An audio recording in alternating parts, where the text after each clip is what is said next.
Assalamualaikum warahmatullahi wabarakatuh. Saya dari kelompok 13 akan mempresentasikan tentang rekonsiliasi fiskal. Saya Nurahmi Salihah.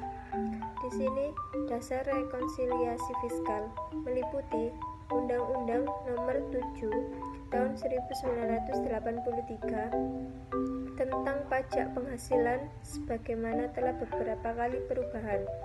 Yang pertama, Undang-Undang Nomor 7 Tahun 1991. Yang kedua, Undang-Undang Nomor 10 Tahun 1994. Dan yang ketiga, Undang-Undang Nomor 17 Tahun 2000. Dan diubah terakhir dengan Undang-Undang Pajak Penghasilan Nomor 36 Tahun 2008. Pernyataan Standar Akuntansi Keuangan atau PSAK Nomor 46 tentang akuntansi pajak tangguhan. Pengertian rekonsiliasi fiskal. Rekonsiliasi fiskal adalah suatu proses penyesuaian laporan laba atau rugi fiskal berdasarkan ketentuan perundang-undangan perpajakan di Indonesia, sehingga diperoleh laba atau rugi fiskal sebagai dasar untuk perhitungan pajak penghasilan untuk satu tahun tertentu. Beda waktu dan beda tetap. Seperti yang telah dijelaskan di atas, bahwa perbedaan ini terjadi karena perbedaan asumsi atau metode yang dipakai di dalam akuntansi komersial dengan peraturan perundang-undangan yang berlaku. Secara umum, terdapat dua perbedaan pengakuan, baik penghasilan maupun biaya antara akuntansi komersial dengan perpajakan yang menyebabkan terjadinya koreksi fiskal, yaitu beda waktu dan beda tetap. Saya Sri Manzuni. Beda tetap.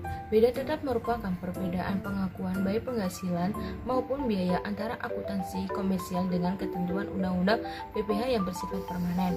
Menurut akuntansi komersial merupakan penghasilan, sedangkan menurut Undang-Undang PPh itu bukan penghasilan. Menurut Undang-Undang Nomor 36 Tahun 2008 Pasal 4 Ayat 3 tentang beberapa penghasilan yang dikecualikan dari objek pajak diantaranya adalah sebagai berikut. 1. Bantuan atau sumbangan. 2. Harta hibahan yang diterima oleh keluarga sedara dalam garis keturunan lurus 1 derajat. 3. Warisan. 4. Harta termasuk setoran tunai yang diterima oleh badan sebagai pengganti saham atau sebagai pengganti penyetoran modal. 5. Pengganti atau imbalan sehubungan dengan pekerjaan atau jasa. 6. Pembayaran dari perusahaan asuransi kepada orang pribadi sehubungan dengan asuransi kesehatan. Beda waktu. Beda waktu merupakan perubahan pengakuan baik penghasilan maupun biaya antara akuntansi komersial dengan ketentuan Undang-Undang PPh yang bersifat sementara.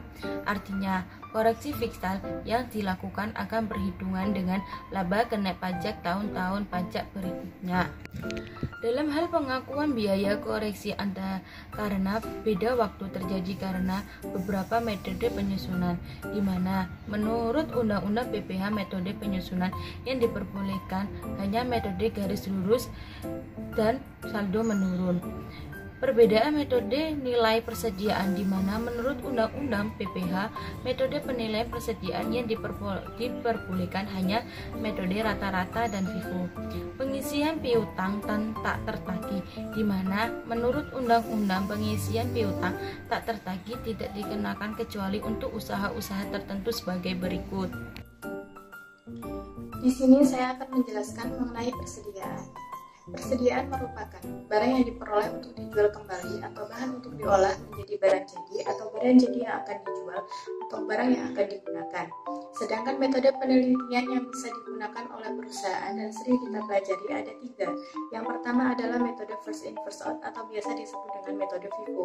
Yang kedua adalah metode last in first out dan yang ketiga adalah metode average atau rata-rata. Kemudian ada aktiva tetap. Menurut Abdul Halim dan Bambang Supomo tahun 2001, halaman 154, aktiva tetap adalah kekayaan yang dimiliki dan digunakan untuk beroperasi dan memiliki masa manfaat di masa yang akan datang lebih dari satu periode anggaran serta tidak dimaksudkan untuk dijual. Dari definisi aktiva tetap dapat disimpulkan bahwa ada 3 unsur yang terkait dengan aktiva tetap, diantaranya adalah yang pertama, aktiva tetap tersebut mempunyai masa manfaat lebih dari 1 periode akuntansi. Yang kedua, tidak dimaksudkan untuk dijual dalam kegiatan normal perusahaan. Dan yang ketiga, mempunyai masa manfaat di masa yang akan datang. Koreksi positif dan koreksi negatif. Dalam rekonsiliasi fiskal, ada 2 koreksi, yaitu koreksi positif dan koreksi negatif. Koreksi positif adalah suatu koreksi di mana koreksi akan menyebabkan laba fiskal akan menjadi meningkat atau bertambah. Sedangkan koreksi negatif adalah suatu koreksi di mana koreksi ini akan menyebabkan laba fiskal akan menjadi menurun atau berkurang. Untuk contoh soalnya bisa dilihat pada tabel tersebut. Dari data tersebut, kita dapat menghitung laba menggunakan metode FIFO. Cara menghitung dengan menggunakan metode FIFO yaitu persediaan akhir sama dengan persediaan awal ditambah pembelian dikurangi penjualan. Berarti sama dengan 10 unit ditambah 35 unit dikurangi 40 unit sama dengan 5 unit. Karena kita menggunakan metode FIFO, maka yang digunakan adalah harga yang terakhir dibeli. Jadi, nilai persediaan akhir menjadi 5 unit dikali 1.200 sama dengan 6.000. 1.200 itu diperoleh dari pembelian pada tanggal 25. Untuk perhitungan labanya yaitu penjualan sebesar 80.000, persediaan awal 10.000, pembelian 39.500, barang siap dijual sebesar 49.500. Itu dari 10.000 ditambah 39.500. Sedangkan untuk persediaan akhirnya 6.000 dan untuk HPP-nya sebesar 43.500. Itu diperoleh dari 49.500 dikurangi 6.000. Lalu untuk labanya sebesar 36.500. 80.000 dikurangi 43.500. Jadi, jika kita menggunakan metode FIFO, laba yang diperoleh yaitu sebesar 36.500. Sekian presentasi dari kelompok kami. Apabila ada salah kata, kami mohon maaf dan kami akhiri. Wassalamualaikum warahmatullahi wabarakatuh.